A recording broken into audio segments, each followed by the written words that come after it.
So this is the lineup of classes as it currently exists, and this is always a work in progress. We're going to have a state consortium meeting, as Gerald and Sam mentioned, a little later this year, and hopefully there'll be some changes to this. We start with the BAS introduction. That's basically a 2-credit hour class. Oh, that's neat. Okay. I can see why, actually. It's a 2-credit hour class where students go out to industry and go to like branch offices. Stromquist have been out there. They've been to Siemens. They've been to a number of controls companies. They get to understand what a day in the life of a technician is, what a day in the life of an engineer, BAS designer would be, et cetera, et cetera. They get an idea of is this field what they really want to do? Is this what they want to spend the next 2 years studying? And they also get introduced to just basic stuff like basic inputs and outputs, because they're taking the basic electrical DC 1 course at the same time. And so as they're learning Ohm's law and the basic requirements of a circuit, et cetera, they also get to see how that's connected to the BAS world, to try to demystify it as soon as possible from being this black box that does all this cool stuff, but we have no idea how it actually works, right? So number one, for the introduction, the key thing there is to have industry partners that are involved in your program on your advisory board. If you have that and you build out a lab like this and you bring them in, it gets them very excited, because then they actually see that you have something that you can train on. Train was just in here. Train Corporation was just in here 2 or 3 days ago, Gerald. I forget. Just a few days ago. What's that? Train Corporation was in here. Yeah. They hadn't been in here before, but a former graduate of our program is one of their top field technicians. And we were setting up the frequency drive, and looking where to land our points from the Siemens equipment. And he came in here and he's like, we need to be in here, Those opportunities also provide dividends to students, because then students in the intro classes get the connection to industry, very important to future employment. So that's how this laboratory connects to the intro class. For basic electrical 1 and 2, the connections there are very apparent.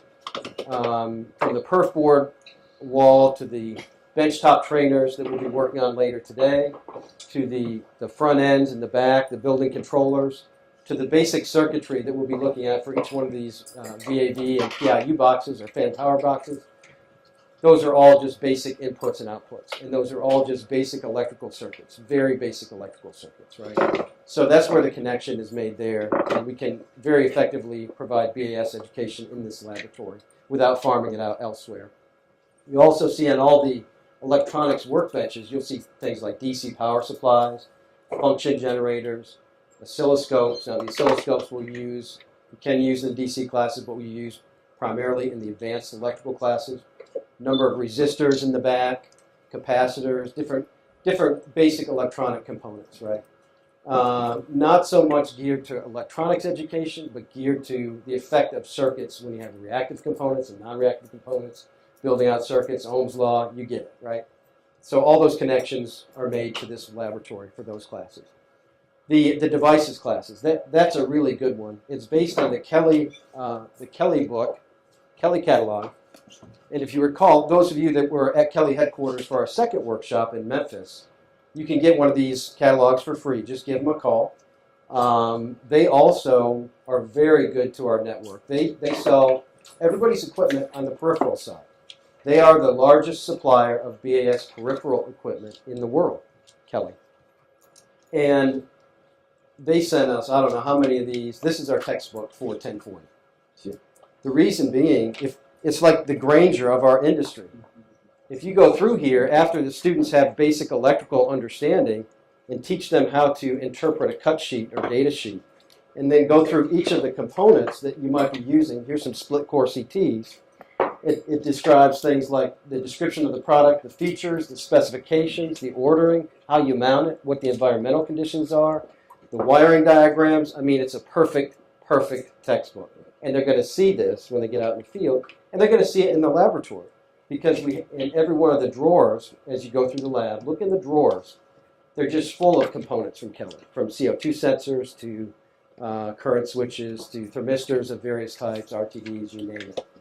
The more you can do in your programs to connect this as quickly as possible in their heads, when they get out in the field, at least they know, oh, this is this type of sensor. This is a Kelly KTR series sensor, or a humidity sensor, or a Viconics backnet stat, or whatever. These are basic ASW LEDs here. All that stuff comes from Kelly. Okay. So very, very good class. And all the valve actuators you see in the back, the Bellimos, the Kellys, the transmitters, all that stuff came from Kelly. You might be able to get them to donate a bunch of stuff to you too. They did to us in the very beginning. We documented the things that they had initially donated, and we got a price, a quote, specifically for this workshop. So even beyond the air handling unit trainer, even beyond that, we've got a list of products.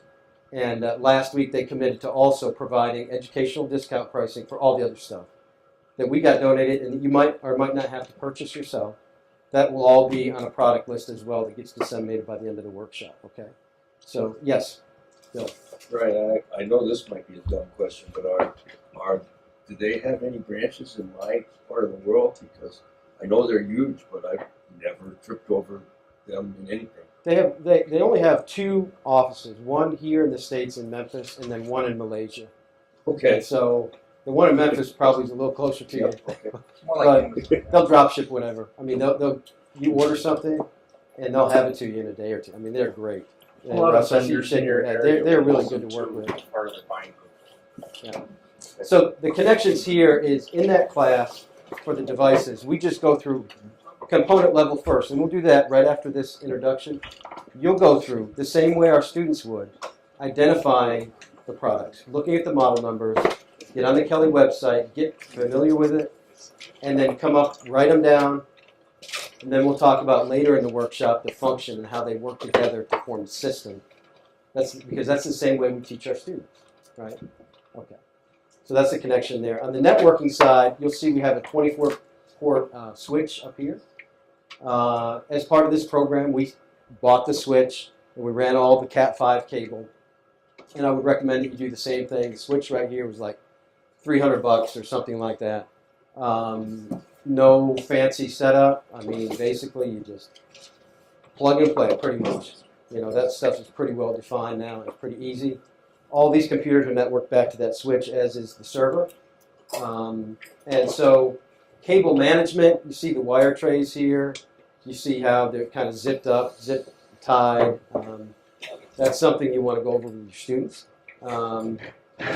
Yeah, I mean, basic networking stuff. You could use different types of cable, like Cat 6 or Cat, 5E or Standard 5, and talk about things like throughput and bandwidth and media types, topologies, et cetera, et cetera.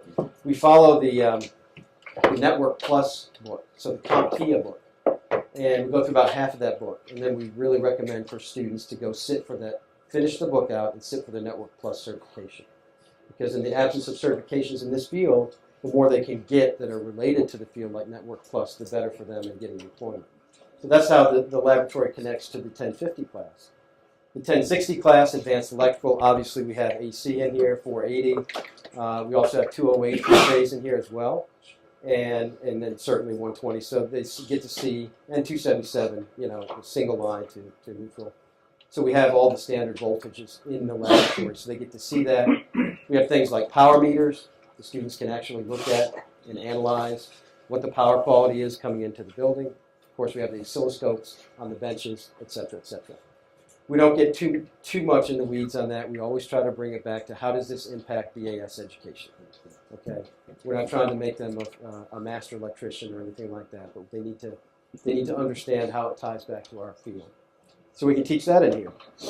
The commercial HVAC systems and control theory. Obviously, we have a VAV system that is a very common commercial style system with standard VAV boxes with reheat, 3 of them. 2 of them have 2 stages of reheat. 1 of them has 1 stage of reheat. We have 3 fan-powered, or what we call PIU boxes, powered induction units in the back. 2 of them have 2 stages, and 1 of them has 1 stage of reheat. All of them have a parallel fan. They're called parallel fan boxes. All run by, in the back and the front, by 480. So we've got 480 volts to disconnect above the ceiling for each one of them. One problem we've identified is the disconnect so high you can't reach it, so we need to put, we'll probably put like broom handles or something to attach it to, honestly. I don't know, something. We got to do something to be able to get to them quickly so we can turn them off if need be. So that's how it ties to the 2010 class. Also for the control theory, things like standard on-off control, PID loops, settling out the VFD based on static pressure, economizer operation. The economizer's not in yet, but we will be pulling in fresh air through the window that's blanked out in the back. So we'll have that as well.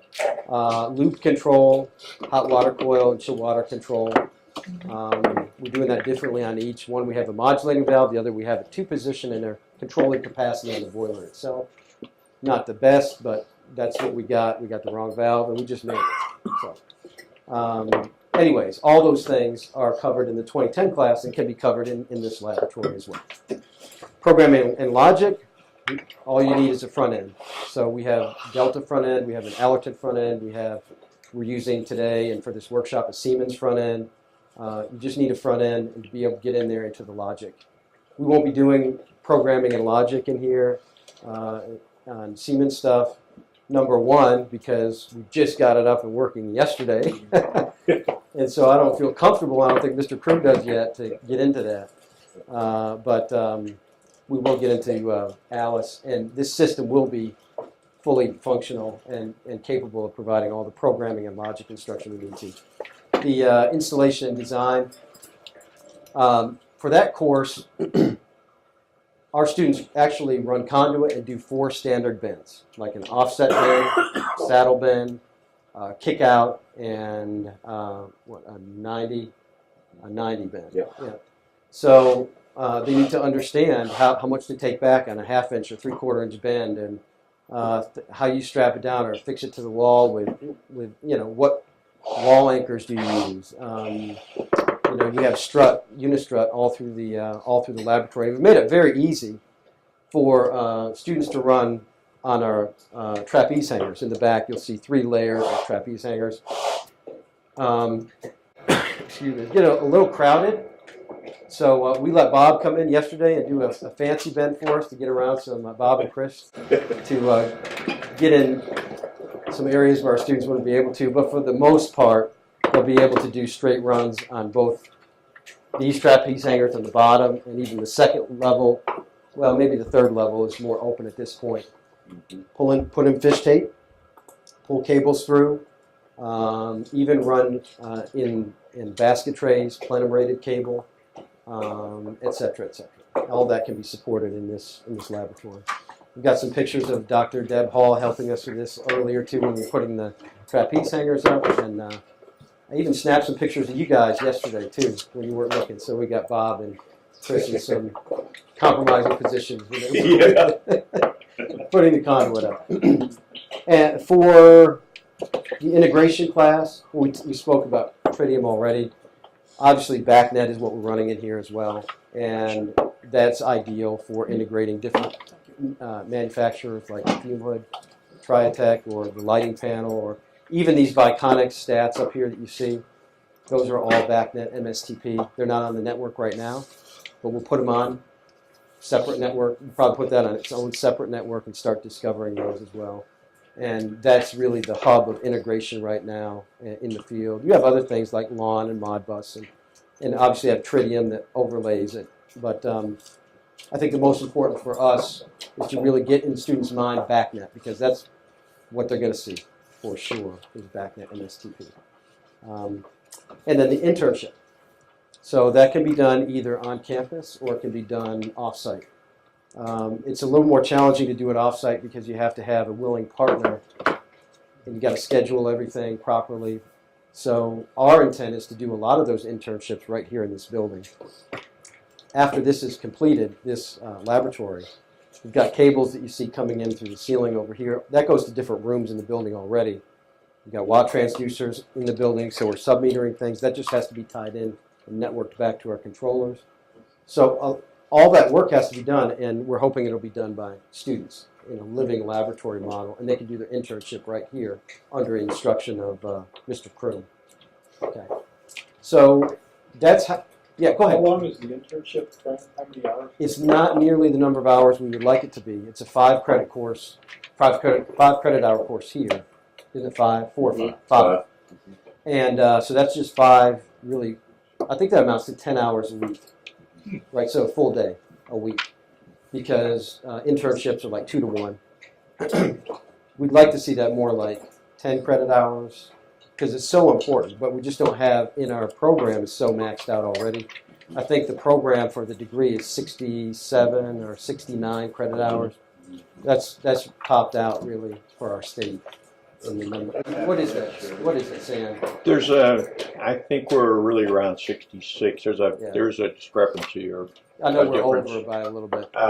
Yeah, we would be able, from everybody we've spoken to so far, they're way open to having external internships. So I'd be interested in hearing more about why you think internal is better. Yeah, yeah.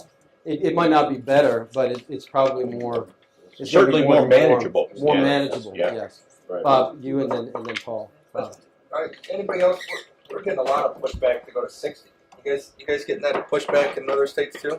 Everybody's pushing nationally. Yeah, Illinois is pushing everybody to 60. 60. That's it. 60. They don't want to see anything. We're at 64 now, so you start talking about 69 hours. That's That's a lot. it's quite a bit.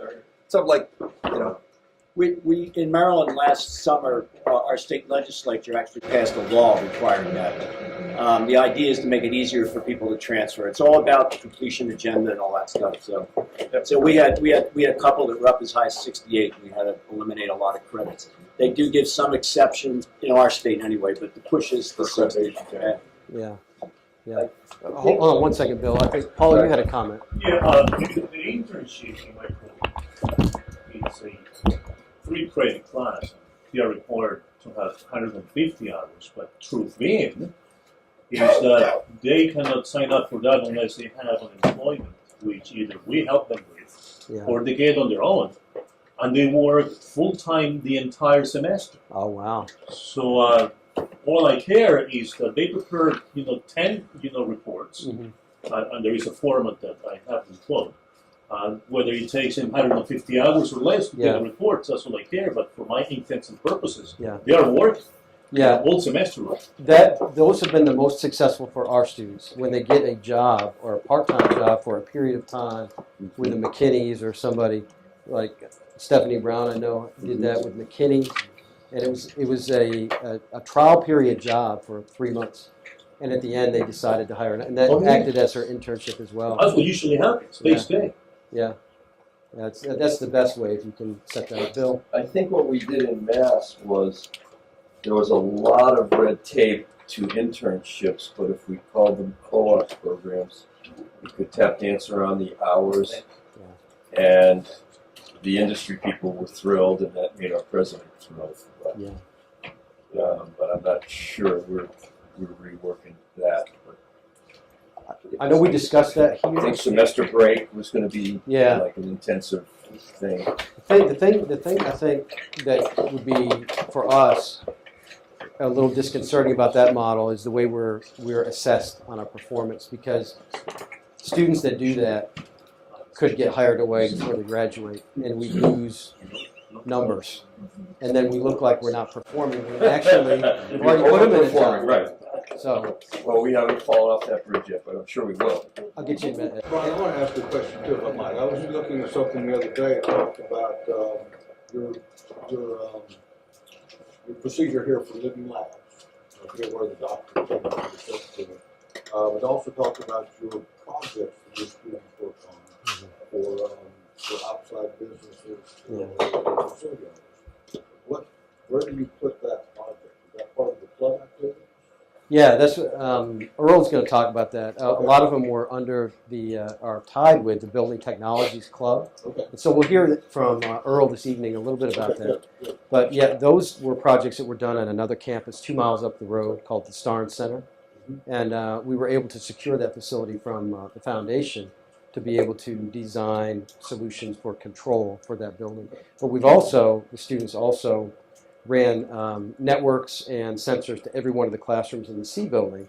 I don't know if you saw when you went into the lab, there was a mass of wires over the door that went to every classroom for motion detection, submetering, temperature, humidity, CO2 sensors. I mean, the whole building was automated by the students. So that's something we'd like to get back to, because we're starting that process again here in this building, but we've just been revitalizing this program. So I think that's the next logical step for us to revisit that concept. Ed? Yeah, just to go back to the internship thing, about 2 years ago, there was a very significant class action suit on the part of interns who sued because not getting paid or being overworked and getting, so there were some new regulations that came out of that you have to be very careful about. As long as it's tied to an educational program, you've got a great start, but you also have to be careful about that person where they work. There's some rules about hiring an intern later on and things like that. Oh, yeah. Just a cautionary note to be very careful, because I found that at our college, a lot of the people who run internships don't know about that stuff. So you have to be very careful, because it could expose you to some problems, and the students as well. Great. Keith, you had a comment? Oh, one of the things that I wind up running into is, companies, not wanting to take on that liability. So the original document that I sent to my dean, my boss, was about a page, but after it went to the lawyer for probably about a year, I think it's finally actually being approved through my board in order to take that document, in order to give that to the companies, in order to have them do internships and what sometimes I like to call like shadow attack, in which they're paired up with some type of technician, and they're not doing anything, but they're just kind of watching and, maybe hand me something this, or, it's up to them how far they want to do it, but at least it gives those students a little bit more hands-on and exposure, and it's like, this is really what I want to wind up doing. Oh, yeah. And making that motivation in that classroom. Yeah. But I found that, the liability was the biggest thing. And again, just trying to get that ball rolling, and again, going through some of the steps of, giving it to my boss, and then my boss sending it up the chain, and then, getting the document back from the lawyer, and then actually getting it approved through the board and stuff like that. So actually this month, it's supposed to go in front of the board for approval for that. So, I'm sure if I talk with my dean, I'd be able to share that document with you all, and that might be something that, again, when I was working on internships and trying to get my students more involved in industry, the liability thing was just crazy. So your college assumes the liability then through this agreement? If they're on site at a company? Yeah. So I believe so, but again, the document's still kind of going through the board. So, and again, it was with a lawyer for at least a year, and each month I'd be like, do we have this? Do we have this? Because a lot of my, instructors are contractors, or they work for contractors, and then they're like, yeah, we'd love to have somebody, but that liability aspect, and they're like, as soon as you get that, let's do this, because everybody, they're excited about it, but just that liability part of it. So, but again, once that's kind of approved, I'd be happy to share it with the BAS Center. One thing that we did at Laney is we ran the internship through our foundation. The company didn't actually paid us to pay the student to be on their site, just because of the liability issue. Interesting. It's very interesting. When we started our internship program, there wasn't as much pushback from students going to branch offices or a job site as there is now. There's much more. We're getting a lot of pushback from some of our partners that okay, it's one thing for the student to be covered under student liability, but it's a completely different thing if they go to a job site and now they're not really an employee of the contracting firm, and they're really not covered necessarily by the student insurance, because if they're on a job site and they do something or something goes wrong, who covers them? They're not an employee of the contractor. They're really not, necessarily supposed to be on the job site, especially construction site or something like that. So back to, I don't know who made the comment, but about the part-time job, maybe it's Paul, about having a part-time job.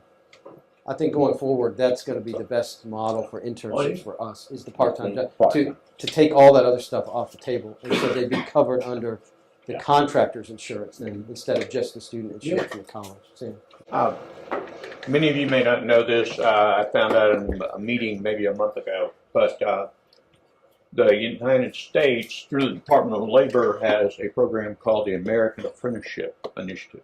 The state of Georgia right now has a $3 million grant that we're working from, and they are employing people in, I've got responsibility for a mechatronics program as well as building automation. Georgia has X amount of $1 million that they can donate in those areas. I specifically talked to the guy in charge of curriculum that's for the state in our programs here, and he said it was covered. And so what that means, the relationship, Peter, is great across the U.S. The companies can work out a custom plan with the actual student. For Georgia, the student has to be employed first as a full-time employee. Then they go to school as a part-time student. But they have to graduate to remain an employee.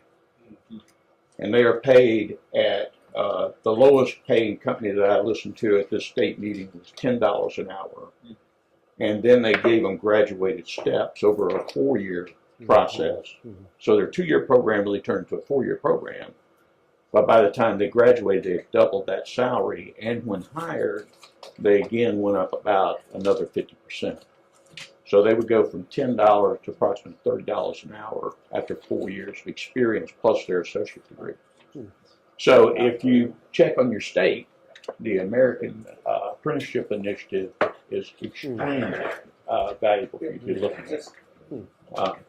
Yeah, Ed? Well, just to clarify, not every state got the, we put in an application, and it wasn't a state application. It was, for example, there were 7 different groups in Maryland that put applications in. But those, they are around, but those are actually for registered apprenticeship programs. You have to be in a registered apprenticeship program for any of that money. So. Yeah, and Georgia has a lot of German, that's what I didn't know, a lot of German companies are here, Siemens being one of them. Right. And that's been part of what's made it real healthy for us too. Right.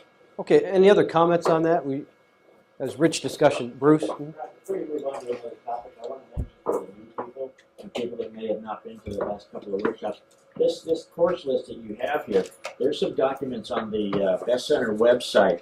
There's specifically one, there's a lot of documents from the Georgia Piedmont Technical College, and there's a specific document that I'm thinking about is called Core Competencies and Program Structure. And each one of these classes you have listed as a slide, and each one of these classes has a bulleted list of about 10 points that are really relevant for that particular course. And I've used that a lot. I've mentioned this before. I've used that a lot to help construct my curriculum. So like for devices, there's a list of about 10 real key features, key concepts that you put in there. And it's a great resource, and it is available on the BAS Center website. I'm glad you mentioned that. Also, we need to capture that for you on the surveys. We need to capture whatever, and Sam, you too, in particular, specifics about how you've used that to build out your curriculum, because that's going to really strengthen our renewal proposal. Thanks for mentioning that. Before we leave the topic of Yes. internship, I'd like to mention that it seems Can you speak up, Robert? we're struggling to find ways to make internships work for our field of study legally, and with ways of liability. Maybe it'd be worth it to have some cross conversations with other CTE programs that thrive on internships, and specifically nursing and surgical tech, where they have to have these internships, and their internships, the legality is severe. They're responsible for the lives of applications. So they probably have some really good models of internships that would help us with the legal issues. Thank you. Any other comments, Bob? Oh, like internships. That's just me. But you got to deal with all the paperwork and everything else. But if you got a class that's got 3 credit hours, if somebody's working at a place, you could just do a test out, right? Credit for prior learning. There's a whole initiative for that. Half the price, $75 for the class. They get credit. Good to go. Just another way around that.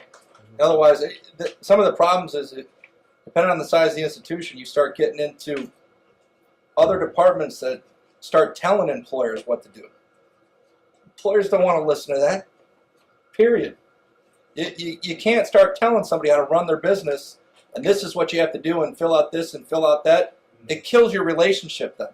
So you can still get it as credit for prior learning, though, have them test out, and you're good to go. I mean, there's good points and bad points to them all. And Yeah. I've had a lot of bad experiences, so I like doing things along those lines. Good. Okay, that's good. Really good discussion.